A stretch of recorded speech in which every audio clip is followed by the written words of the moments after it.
Growing up as part of Generation X, it seems like a miracle that we survived, considering the modern world deems many of our childhood activities as taboo. In this video, we'll reflect on the seemingly normal things of our past that are now considered risky. Television played a significant role in our lives, but cable wasn't common. Instead, we relied on antennas, often adjusted by someone on the roof. This task involved the dad on the TV, a kid on the roof, and the rest of the family relaying instructions, and it was a routine family affair.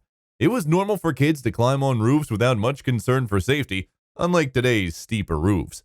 Sometimes, in the summers, there was a time for outdoor activities, with kids running around and getting thirsty, and drinking from the garden hose was a quick and refreshing solution, despite the need to let the water run to cool down.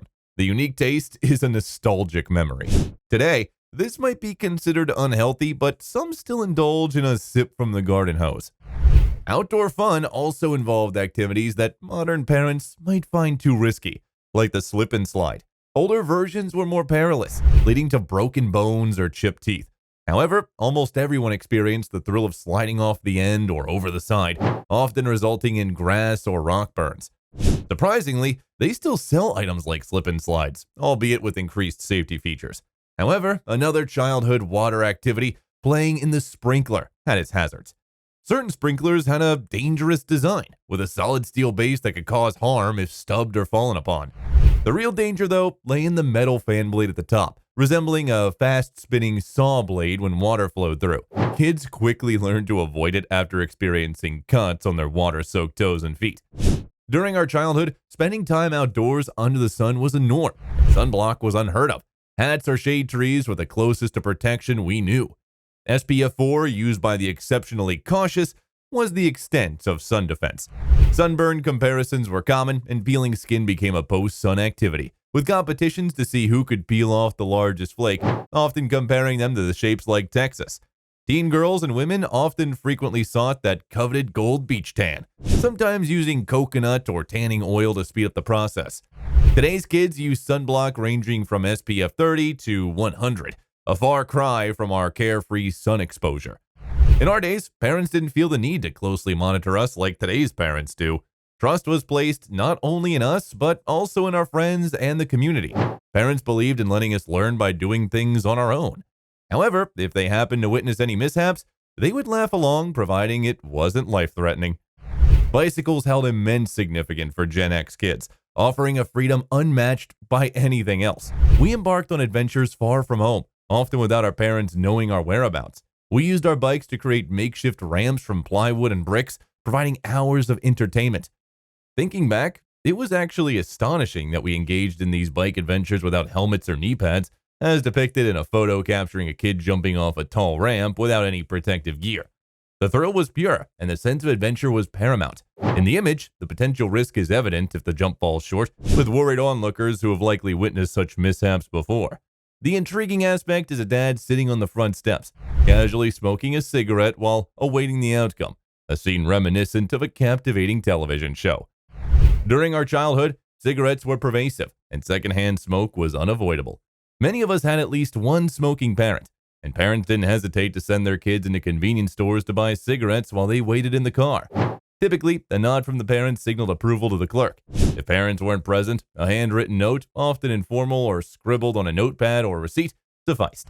The note might say something like, "Dear clerk, please sell Red a carton of cigarettes. Thanks, Mom." It's almost unbelievable that such a practice worked, and it's inconceivable for kids to attempt something similar today. Car safety wasn't a top priority for many people in the past. In the United States, it became mandatory for cars manufactured after 1968 to have seatbelts, but wearing them was more of a suggestion than a requirement until the mid-1980s. Back then, standing on the front seat was common, using Dad's arm as a makeshift seatbelt.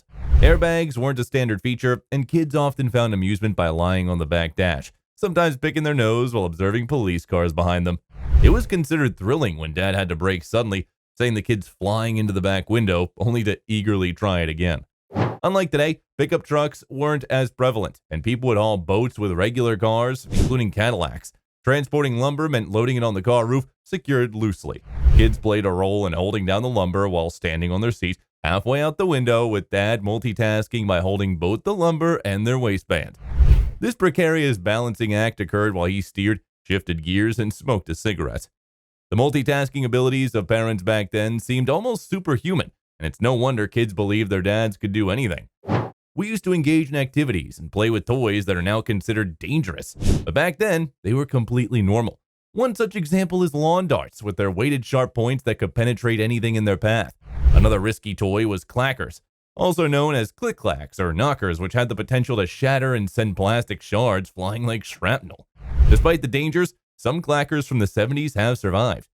In the past, we entertained ourselves with the seemingly simple things like kite fighting. We even made long chains from soda and beer can pull tabs, potentially hazardous activity according to modern standards, yet most of us experienced only minor cuts, if any.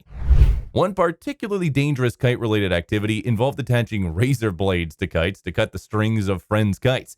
Success meant the kite would keep flying indefinitely, but a failure could result in a quick descent with the razor blades involved.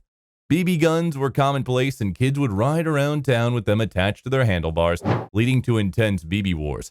Safety wasn't a top priority during these battles. Firecrackers were more accessible than they are today, and it was legal to set them off in many cities, contributing to a more carefree attitude towards fireworks. Ever set off fireworks and rolled them into your Tonka truck to get the attention of neighborhood girls playing jacks in the driveway? Well, maybe that was just me. Speaking of jacks, stepping on them barefoot was pretty painful. Much more so than a Lego. These tiny, hiding in the shag carpet soldiers were like ambushers lying in wait. If you spend time on jacks, chances are you've experienced the agony of a pedal slipping off the foot, traveling up your leg like a vegetable peeler. A pain unfamiliar to today's kids. Remember those comfy chairs that left lines on your skin when you got up? Adjusting them wasn't the easiest. One wrong move and the hinges could snap down like a bear trap, potentially taking off a chunk of skin. Are these chairs even sold today? Despite the lurking dangers, growing up during that time was truly special. People were friendly and neighbors were reliable. Today's dangers seem different. Do you have any memories to share? Feel free to let us know in the comments. As always, thanks for watching.